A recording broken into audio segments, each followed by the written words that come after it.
আরো একটি সুন্দর এমসিকিউ নিয়ে চলে আসলাম। এই কোশ্চেনটা ঢাকা বোর্ডে আসছিল। দেখো এখানে একটা বাইনারি সংখ্যা দেওয়া আছে, এটাকে হেক্সাডেসিমেলে কত হবে এই মানটা তোমাকে বের করতে বলছে।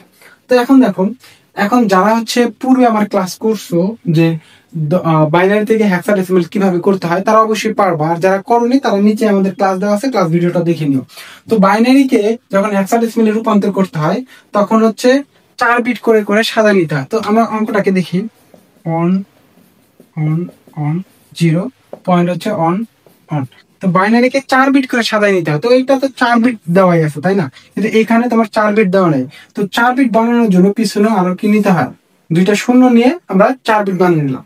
এখন এইটার হচ্ছে মানটা কত, এখন দেখো এটার মান হচ্ছে, আমরা জানি যে সংক্ষিপ্ত একটা কোড ছিল 1 2 4 8, এর মাধ্যমে আমরা বাইনারি মানটা কত দশমিক এটা আমরা বের করতে পারি। তো এখানে লিখে দাও 0, তাহলে যোগ করো কত 12 আর 14, তাহলে এটা কি 14, 14 এখানে কত দেওয়া আছে ই, এটা হবে কত ই। আর এইখানে দেখো এইটা কত এর মান, আবার এখানে বসাও অন অন 0 0, 8 4 12, 12 এর মান কত দেওয়া আছে সি সি, তার মানে কি ই ডট সি, এটা আনসার হবে।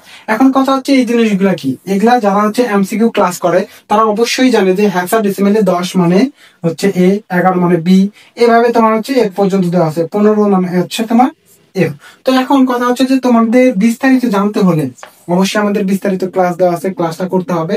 আর এখানে একটা জিনিস শুধু মনে রাখতে হবে যে বাইনারিকে যখন হেক্সাডেসিমেলে করতে হয় তখন 4 বিট করে করে নিতে হয়। বাইনারিকে আবার বলতেছি, বাইনারিকে যখন হেক্সাডেসিমেল করতে হয় তখন 4 বিট করে করে নিতে হয়।